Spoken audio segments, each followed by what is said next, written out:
Todos, ¿cómo están? Buenas tardes, espero se encuentren muy bien. Muchos están descansando, espero se encuentren descansando de verdad y tomándose un tiempo para ustedes. Bueno, bienvenidos a todos, ¿cómo están? Vamos a tratar un tema muy interesante y sumamente necesario hoy en día, debido a todas las circunstancias en las que se están desenvolviendo los hechos socialmente, un tema fundamental para estar informados, para estar atentos, para conocer qué es lo que pasa cuando hay un niño, que hoy cada vez es más común y vamos a ver por qué, hay un factor social obviamente detrás de esto, que empieza a presentar un cuadro de disforia de género, que hoy en día es catalogado como un niño trans. Tiene automáticamente hoy en día el sello de niño trans. ¿Es posible que eso suceda? La transexualidad como fenómeno psicológico y biológico complejo, ¿es posible que se dé en un niño?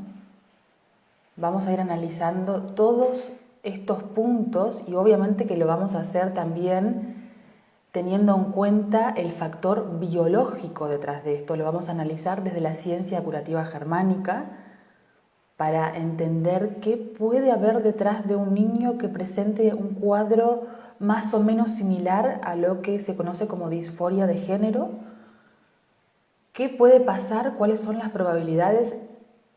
Sacando a ese niño de un contexto que, como vemos, hoy en día se configura de manera esquizofrénica, con discursos contradictorios y que muchas veces generan más problemas y más choques biológicos de los que ya el niño presenta cuando empieza a manifestar esto de la disforia de género.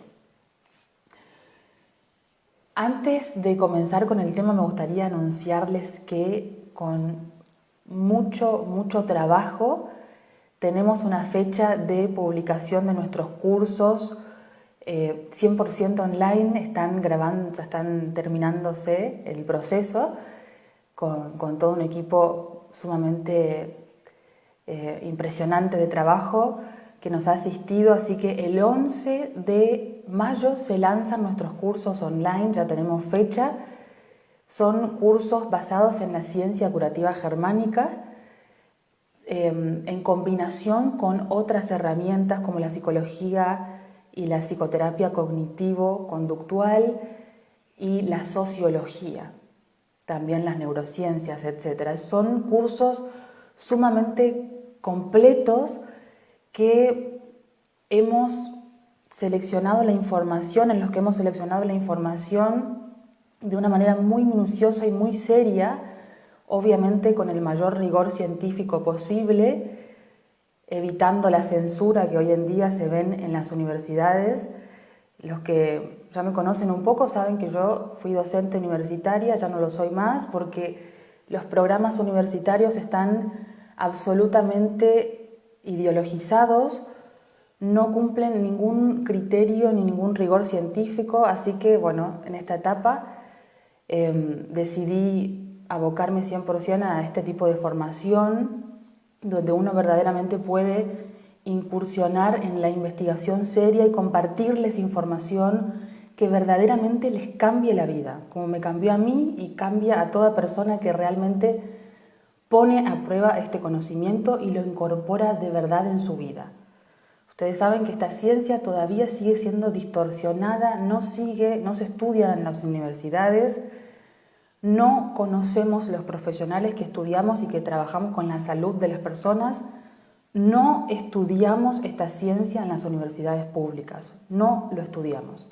Y eso es un verdadero crimen porque estamos hablando de un conocimiento científico que ha adquirido el estatuto de ley. O sea que cuando pasan este tipo de situaciones sociales tenemos que preguntarnos qué intereses hay detrás de complejos mecanismos económicos y sociales que están frenando el avance correcto de la verificación a todos los niveles de la educación de este tipo de conocimientos. Obviamente que, por ejemplo, esta ciencia aplicada para entender el fenómeno de la niñez trans, que es lo que vamos a tratar hoy, bueno, le aplica mucha luz a la situación tan compleja y espesa que socialmente estamos viviendo actualmente.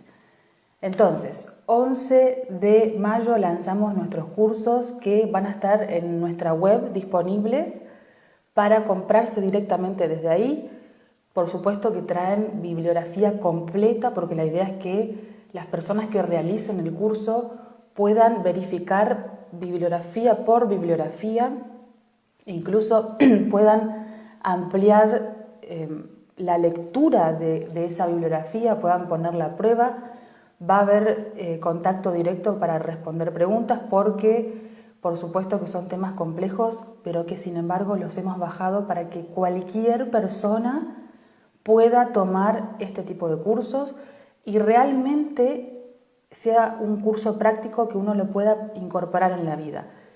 La mayoría de las cosas de los cursos, de los temarios dentro de los cursos, forman parte de una formación más avanzada en lo que refiere a ciencia curativa germánica o incluso a planes de psicología, pero que los hemos de vuelta incorporado en un programa básico para que realmente la comprensión de lo que nos sucede cuando tenemos un síntoma sea accesible a todo el mundo.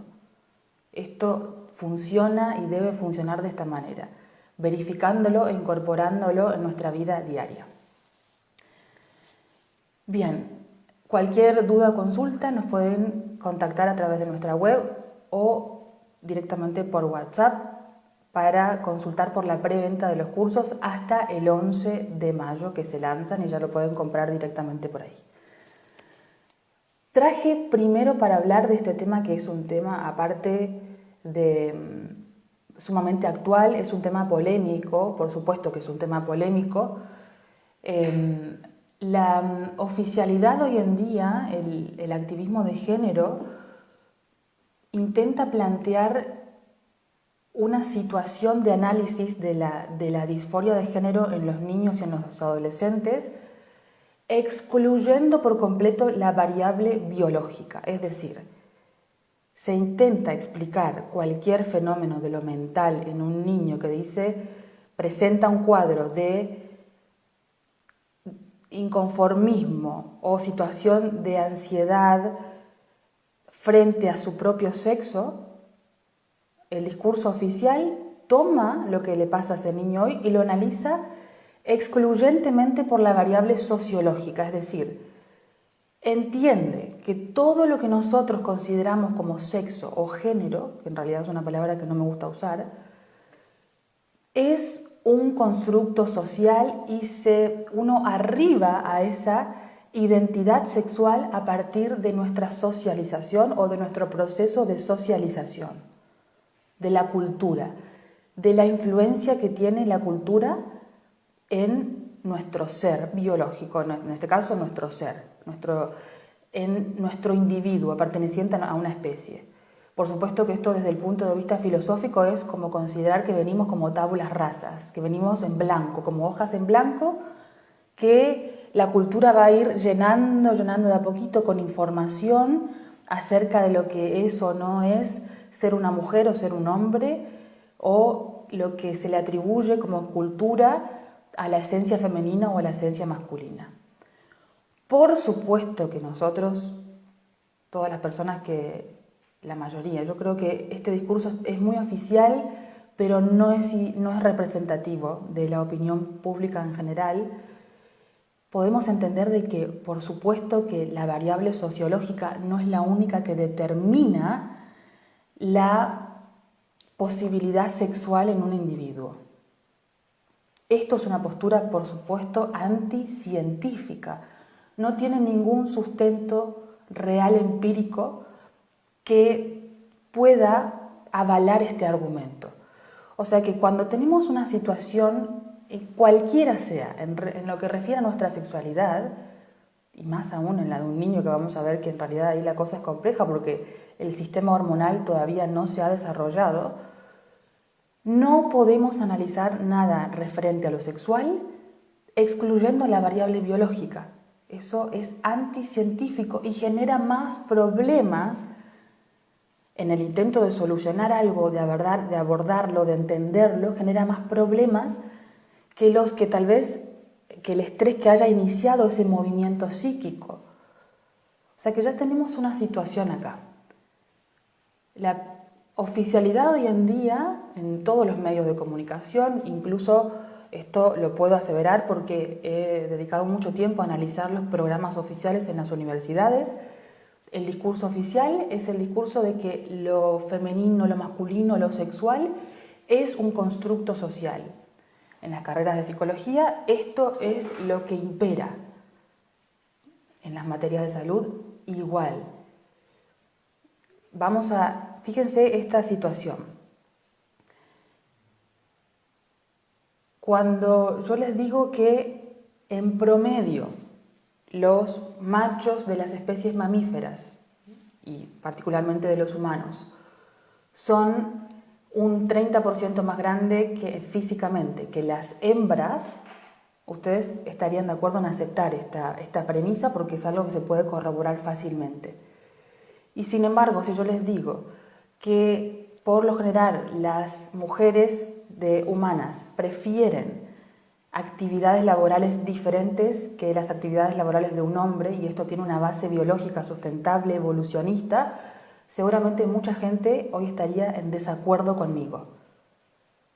Ahora, la base empírica nos muestra de que la evolución nuestra como especie ha dado adaptaciones a nivel físicas, a nivel cerebral y a nivel psíquicas. Es decir, tenemos diferencias entre sexos físicas, biológicas, fisiológicas y a su vez cerebrales.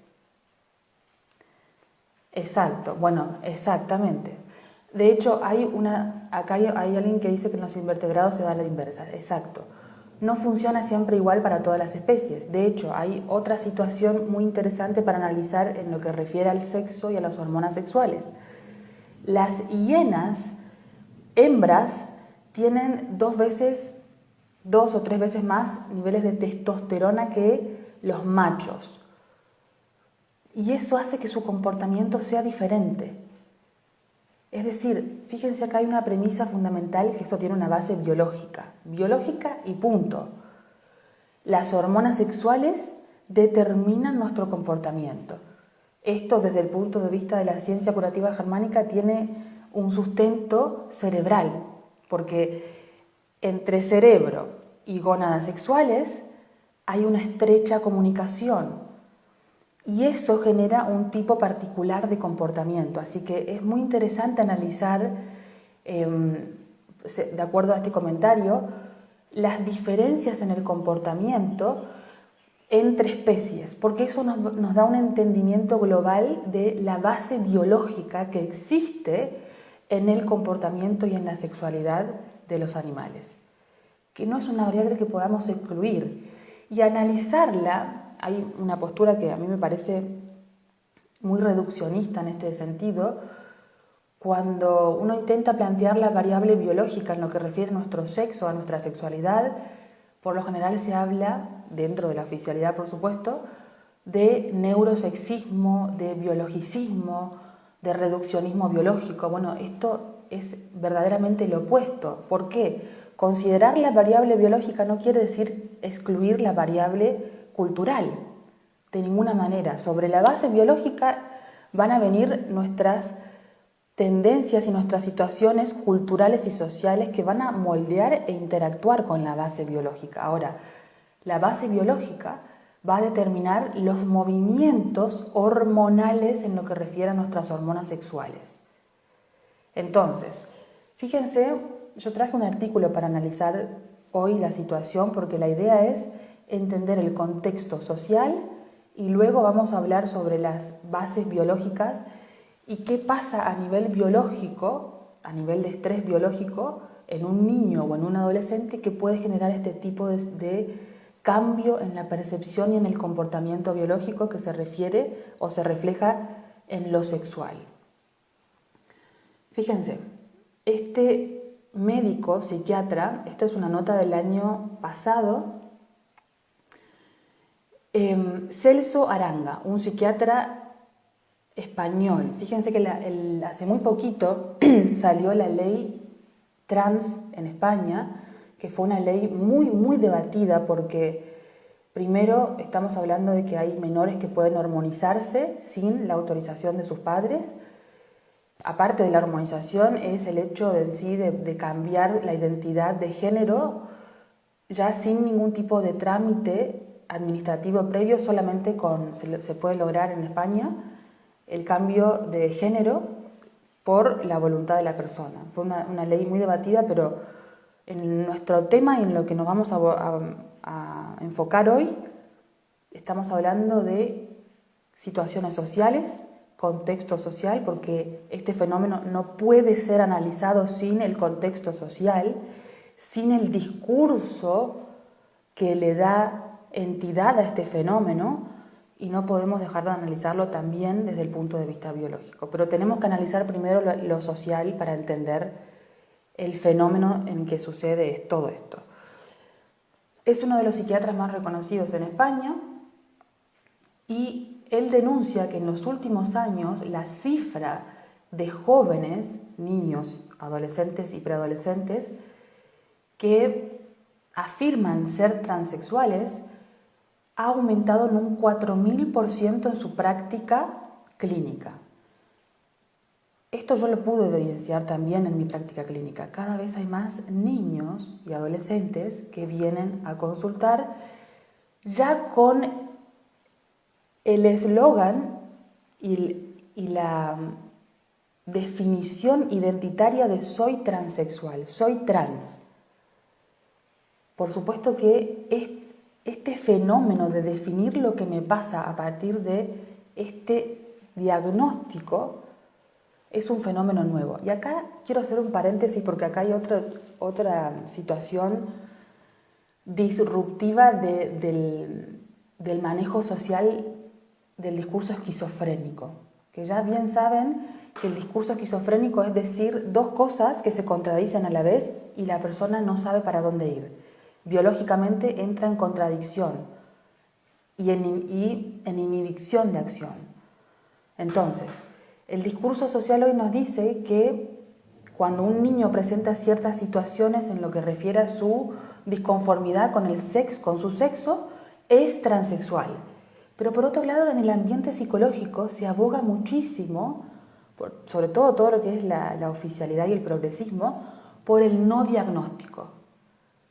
No diagnostiquemos. Es una tendencia muy común, sobre todo en lo que es en el ambiente del psicoanálisis. Se escucha mucho esto de no diagnostiquemos, no etiquetemos. Pero por otro lado tenemos niños y jóvenes que vienen ya con este discurso prearmado y con el diagnóstico incorporado ya a su identidad. Nada biológicamente sensato puede salir a partir de un discurso socialmente esquizofrénico. Por eso cada vez hay más síntomas mentales. Por eso cada vez hay más personas con síntomas mentales. La sociedad nos presenta un discurso contradictorio, esquizofrénico, que nos hace ir en contra de nuestra propia coherencia biológica. Y eso nunca es sin costos biológicos. Lo que consideramos dentro de la ciencia curativa germánica como necesario para la evolución, que son ciertos choques biológicos, esto no tiene nada que ver con eso. Este estrés es artificial, responde a mecanismos complejos de ingeniería social, que por supuesto que eso no hace evolucionar a nuestro psiquismo, de hecho lo hace adaptarse biológicamente cada vez más, que cada vez más necesitemos adaptaciones biológicas para sobrevivir a esa contradicción de base. Este psiquiatra, Arango, él denuncia públicamente, porque le hacen una nota en este diario, que hay muchos jóvenes que llegan a la consulta esgrimiendo ser trans sin saber realmente qué significa eso. Y esto por supuesto que va a ser así, por favor. El córtex prefrontal, nuestra corteza prefrontal, que es la parte más avanzada de nuestro cerebro, la que nos hace tomar decisiones, nos hace tener un juicio donde podemos poner a prueba ciertos argumentos, la capacidad de abstracción, de pensamiento abstracto, está acá. Y para un joven no termina de desarrollarse esta parte, la prefrontal, la de las decisiones, la del juicio, la de la capacidad de pensamiento abstracto, hasta los 21 años. Como, fíjense, otra contradicción y otra violencia contra los niños. ¿Cómo se le va a decir y se le va a presentar a un niño como respuesta frente a lo que le pasa la posibilidad de definir su identidad sexual? Es una verdadera locura, es una verdadera aberración. Primero porque no hay sistema hormonal desarrollado. Si bien hay hormonas sexuales, están muy bajitas en un niño, hasta su pubertad, donde por orden del cerebro empiezan a producirse hormonas sexuales y aparece el desarrollo pubertal. Hasta ese momento las hormonas sexuales están muy bajitas, o sea que no hay sistema hormonal sexual como tal. Y por otro lado el cerebro está en pleno desarrollo. ¿Cómo un niño va a poder definir algo de su identidad sin tener su sistema hormonal desarrollado y su cerebro desarrollado? Esto es un imposible. Ni hablar de las respuestas, aparte de darle un diagnóstico que en lo que refiere a su sexualidad y a su identidad sexual, la respuesta del sistema son hormonas. Y en muchos países occidentales, a partir de los 14, 15 y 16 años, dependiendo del país, la posibilidad de cirugías pagadas por el Estado de amputación de partes del sistema reproductor. Cada vez hay más gente adulta, porque este fenómeno es un fenómeno muy nuevo, que no tiene más de 15 años, el fenómeno de los tratamientos y de la financiación a los tratamientos de los niños y jóvenes trans. Cada vez hay más personas adultas, jóvenes, que están intentando hacer un proceso de transición, porque el proceso de hormonización y de cirugías y de acompañamiento psicológico y médico para una persona que quiere hacer un cambio de género se llama un proceso de reasignación de género. Pero cuando la persona entiende de que en realidad fue un error, de que fue mal asesorado, de que cometió un error gravísimo al consumir hormonas de castración química, de bloqueo hormonal y al amputarse una parte sana de su cuerpo, se dan cuenta que eso no era en realidad lo que les estaba sucediendo y que la respuesta, por supuesto, que no era nada de estas soluciones, empiezan a intentar hacer un proceso de transición. Imagínense el sufrimiento de estas personas que están intentando hacer un proceso de revertir el daño que genera un químico que castra a la persona, ni hablar de una cirugía.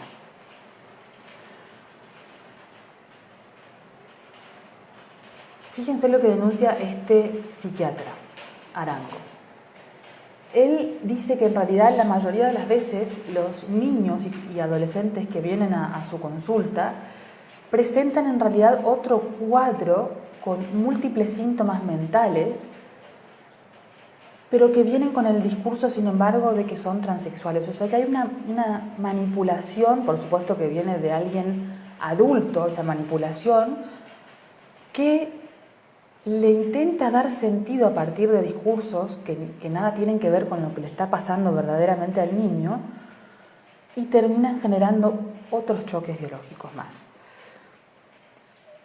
Volvemos a la estrecha relación que hay entre cerebro, comportamiento y percepción biológica. Con esta ciencia curativa germánica, con las leyes biológicas, entendemos de que en realidad todo cambio mental, psíquico, en lo que refiere a nuestra sexualidad, un cambio en nuestra orientación sexual, un cambio de percepción psíquica, un cambio en nuestro comportamiento, de repente empezamos a comportarnos diferentes, que esto nos sucede a todo el mundo porque todo el mundo vive estrés en su vida. Hay una estrecha relación acá entre cerebro, el comportamiento y las hormonas sexuales. En realidad, vamos a ponerlo al revés, entre hormonas sexuales y comportamiento. Hay una estrecha relación entre cerebro, hormonas sexuales y comportamiento. Ahora bien, con esta ciencia y este conocimiento ya sabemos que esta relación estrecha entre hormonas sexuales y cerebro va a estar determinada por una condición biológica, es decir, por qué estrés vivamos en nuestra vida, que tiene que ser un estrés muy particular, por supuesto, tiene que ser un estrés que sea percibido por nuestro sistema como un choque biológico, un estrés inesperado, que lo vivimos en condiciones de aislamiento porque somos mamíferos, que nos toma desprevenidos en cuanto a los recursos que tenemos para afrontar y darle una respuesta a ese estrés. Y fíjense si un niño no estará más predispuesto a vivir el estrés de esta manera, en condiciones de choque biológico. Y fíjense si un niño que vive un choque biológico y le presenta un cambio en el comportamiento o en su percepción biológica psíquica, y va a su escuela y le dicen que en realidad no existe una diferencia real entre hombres y mujeres y que cada uno puede elegir lo que quiere ser, posiblemente se agregue otro choque biológico de identidad, de amenaza, de susto, de enojo territorial. Bueno, puede ser tan variado como cada niño, como la individualidad de cada niño o cada adolescente, ni hablar adolescentes, porque en realidad el adolescente está, por el mismo cambio hormonal, mucho más sensible. Cuando nosotros pasamos de ser niños, transicionamos a la pubertad, hacia la adolescencia, nuestra psicología está muy sensible. Estamos intentando encontrar nuestra identidad con este nuevo cambio de funcionamiento, porque cuando tenemos el funcionamiento directo de nuestras hormonas sexuales, el mundo cambia. Ya no vemos el mundo de la misma manera.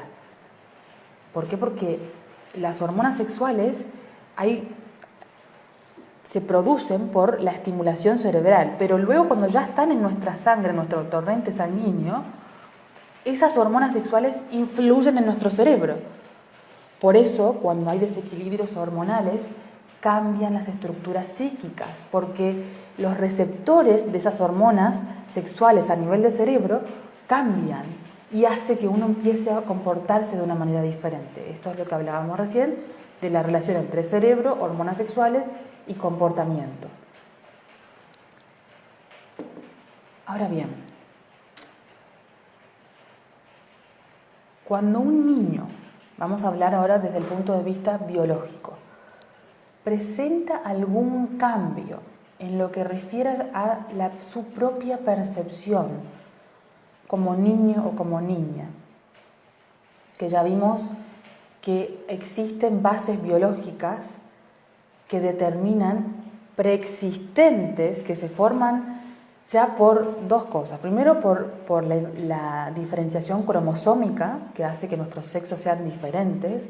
Segundo, por la presencia de la testosterona prenatal en el vientre de nuestras madres. Eso también determina una configuración biológica sexual diferente, de diferenciación sexual, que también hace que nuestros cerebros se desarrollen de una manera diferente. De hecho, el otro día leía que con la inteligencia artificial hoy en día podemos detectar, la inteligencia artificial puede detectar la diferencia entre un cerebro femenino y masculino solamente a partir de estudiar su sustancia blanca y su sustancia gris y el cuerpo calloso, entre otras situaciones anatómicas cerebrales diferentes entre hombres y mujeres.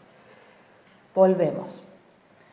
Cuando un niño presenta algún cambio en su percepción como individuo diferente en lo que refiere a su sexo, o algún grado de disconformidad, de angustia, en lo que refiere a eso, a su proceso de diferenciación sexual, porque fíjense que un niño, y esto lo estudió muy bien el psicoanálisis, el proceso que hace un niño a la edad de 2, 3, 4 y 5 años de descubrimiento de las diferencias sexuales, bueno, si en ese momento hay un niño, ni hablar después ya cuando hay un cambio hormonal, ahí la cosa se complejiza, pero hablemos de un niño en esta edad, presenta algún tipo de situación mental, de disforia de género, es decir, de disconformidad, de angustia con su sexo, ya sabemos que biológicamente tuvo que haber, sí o sí, estreses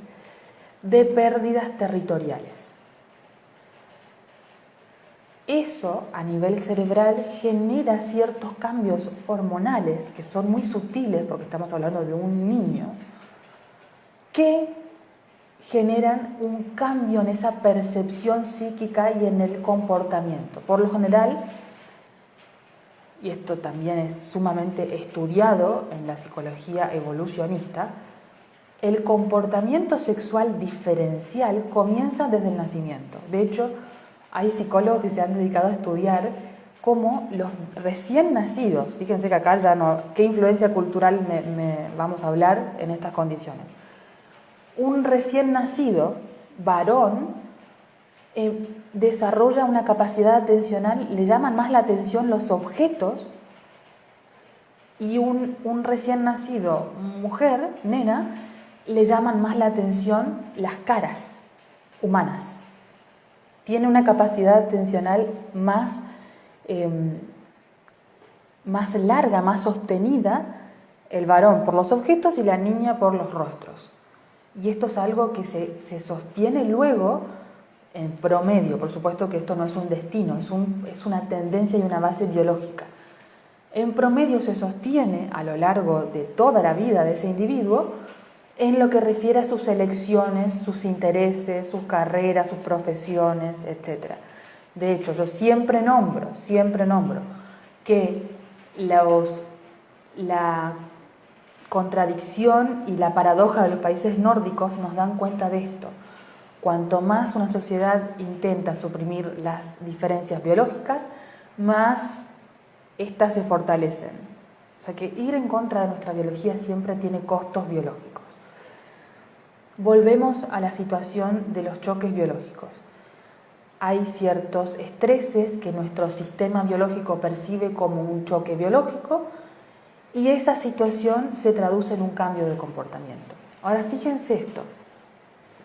Hay un psicólogo canadiense que viene trabajando hace décadas con este tipo de cuadros de disforia de género, de gente que viene con múltiples cuadros mentales, incluida la disforia de género, que se llama Kenneth Zucker. Vuelvo a repetir, Kenneth Zucker, un psicólogo canadiense que se dedicó durante toda su carrera clínica, durante décadas, a trabajar con estos niños y adolescentes. Y fíjense lo que él descubre, porque él trabajó con estudios longitudinales. ¿Qué quiere decir esto? Quiere decir que hizo procesos de investigación con personas a lo largo del tiempo, cosa que hoy en día no se está haciendo con las terapias hormonales, no se está haciendo con el tipo de terapia, ni hablar del tipo de terapia de castraciones físicas con cirugías. No se están haciendo estudios longitudinales acerca del efecto de estos tratamientos. Este psicólogo trabajó a lo largo de muchos años con estas personas, siguiéndolas constantemente, y él notó que la mayoría, el 85% de los niños que presentaban un cuadro, y de adolescentes que presentaban un cuadro de disforia de género, para los 18 o 19 años, cuando ya, fíjense, neurocientíficamente, cuando ya el córtex prefrontal está más desarrollado, esta situación de identidad sexual se resuelve. Cuando lo analizamos desde el punto de vista biológico, de las leyes biológicas, sabemos que lo que pudo haber sucedido muchas veces es que la misma situación de pérdidas territoriales muchas veces se resuelven, porque ya el niño, en este caso el joven, empieza a estudiar una carrera, hace su vida, resuelve esas pérdidas que tal vez estaban pendientes por resolverse o que constantemente se reactivaban, se resuelven en ese momento de su vida. Ay, alguien me dice que se cortó. Bueno, ¿volvimos? Si alguien me puede avisar si volvimos, sería muy bueno. Si alguien me puede avisar si volvimos.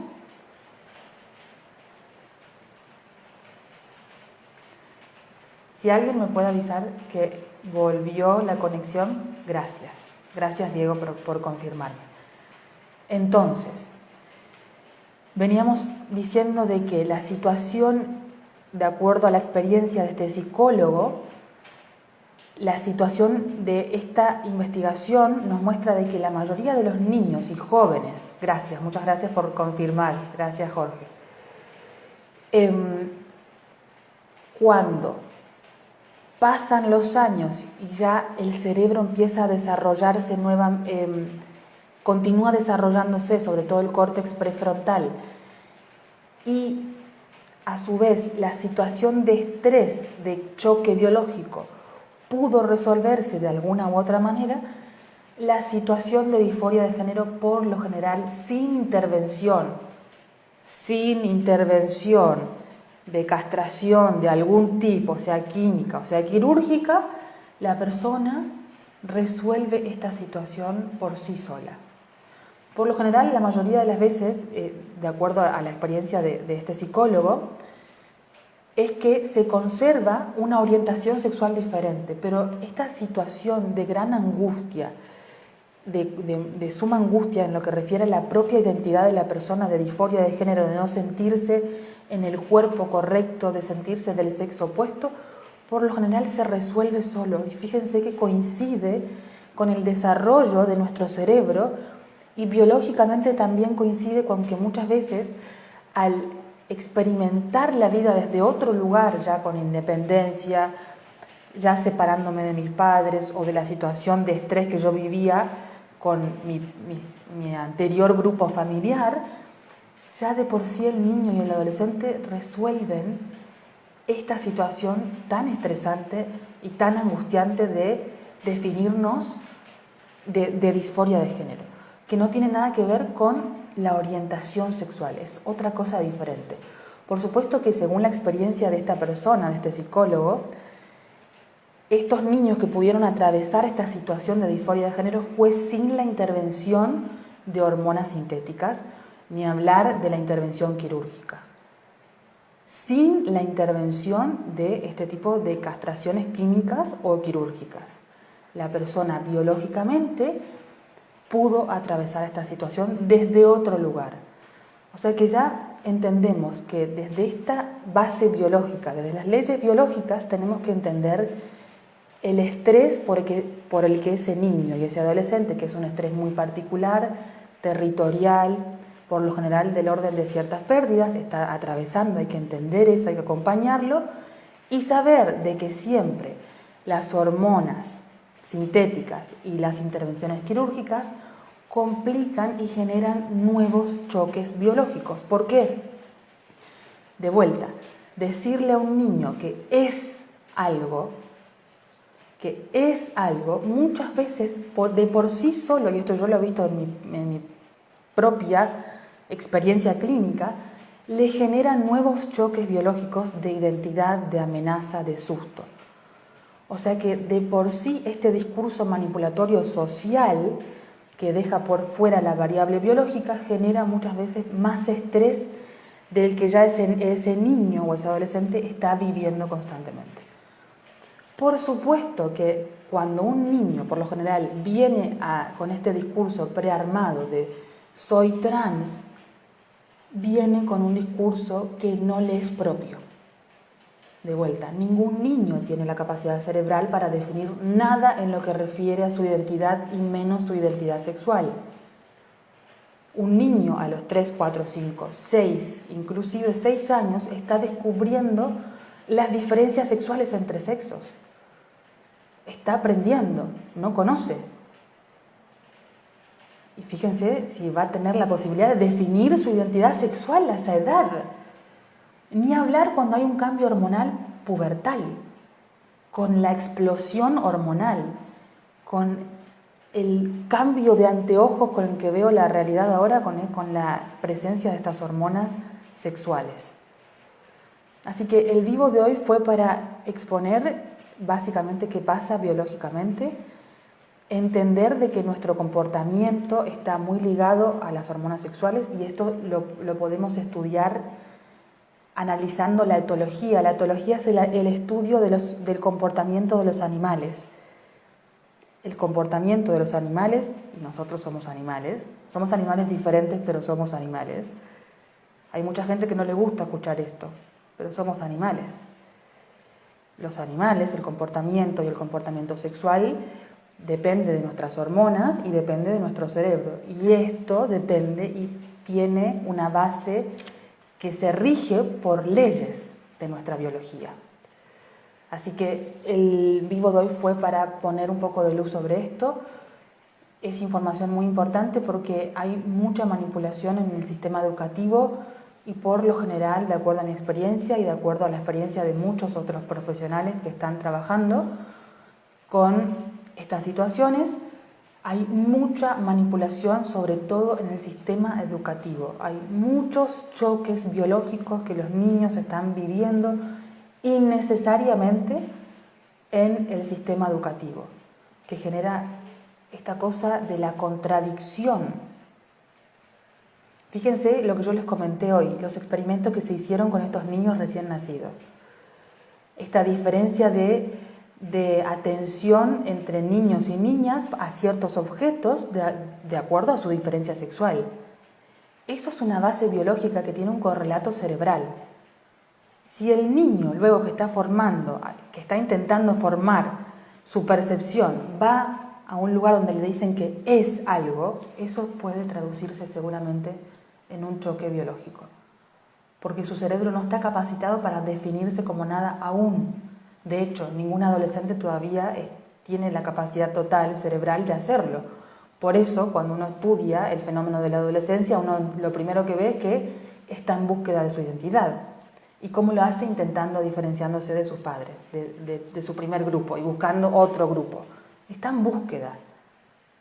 Así que espero que les haya servido, que sea útil. Compártanlo a alguien que pueda ayudarles, sobre todo si tienen niños chiquitos, para estar atentos en la exposición de los niños en el sistema educativo, estar atentos. Redes sociales. La mayoría de los niños, aparte de este discurso manipulatorio en el que son expuestos dentro del sistema educativo, la mayoría de los niños, que en mi experiencia, esto se puede corroborar fácilmente, la mayoría de los niños que vienen con este discurso vienen por situaciones en el sistema educativo, por discursos del sistema educativo y por las redes sociales, por lo que ven en las redes sociales. El acceso de edad promedio a las redes sociales hoy en día en los países occidentales es de 7 u 8 años.